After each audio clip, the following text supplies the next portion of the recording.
Serangan asma. Gejalanya dimulai dengan batuk atau desah, tak lama kemudian dada terasa sesak, nafas menjadi lebih cepat dan dangkal, sehingga Anda merasa sesak nafas. Ini adalah gejala umum serangan asma.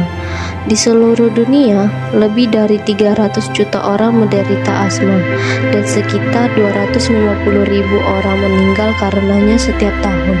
Mengapa orang terkena asma dan bagaimana penyakit ini bisa mematikan? Asma mempengaruhi sistem pernapasan, terutama saluran udara yang lebih kecil seperti bronkus dan bronchioles. Saluran udara ini memiliki lapisan dalam yang disebut mukosa, yang dikelilingi oleh lapisan otot polos. Pada penderita asma, saluran udara mengalami peradangan kronis yang dapat membuatnya sangat responsif terhadap pemicu tertentu.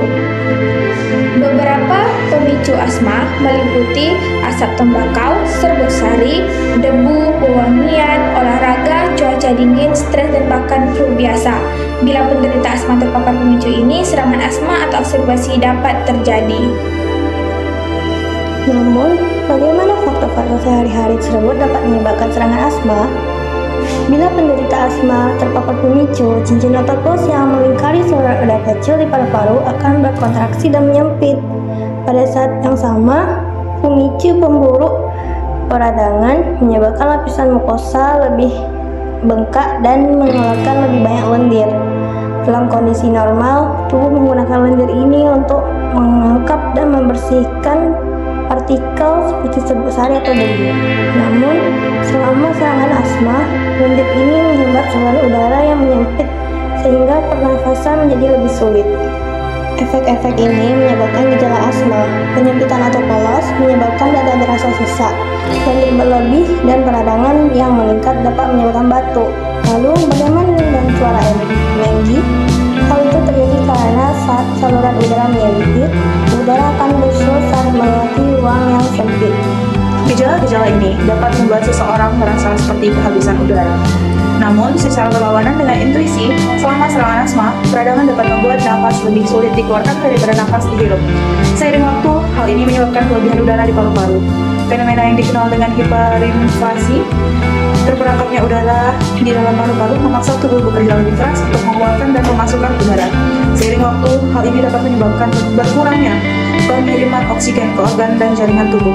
Terkadang, pada serangan asma parah yang tidak diobati, tubuh tidak dapat mengimbanginya, yang dapat menyebabkan kematian karena kekurangan oksigen. Jadi, bagaimana kita mencegah serangan yang tidak nyaman dan berpotensi fatal ini pada orang yang penderita asma? Salah satunya adalah dengan mengurangi pemicu.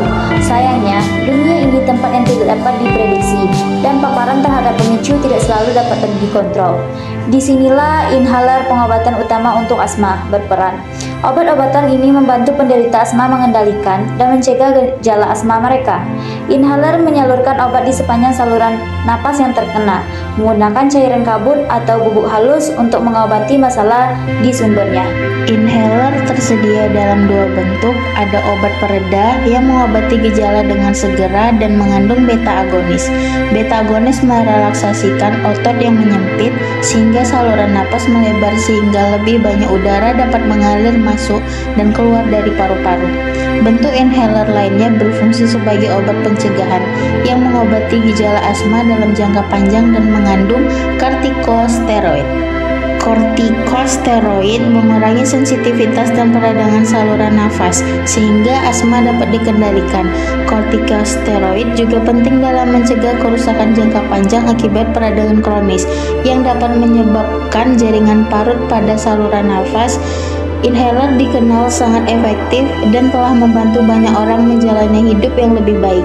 Meskipun kita telah mencapai kemajuan besar dalam cara kita mengobati dan mendiagnosis asma, kita masih belum mengetahui penyebab pastinya. Saat ini kami percaya bahwa kombinasi faktor genetik dan lingkungan berperan, yang mungkin terjadi sejak masa kanak-kanak. Penelitian terkini bahkan mengaitkan kemiskinan dengan kejadian asma. Hal ini mungkin disebabkan oleh berbagai alasan, mulai dari paparan polutan tambahan dan iritan lingkungan hingga kesulitan dalam memperoleh perawatan atau pengobatan medis.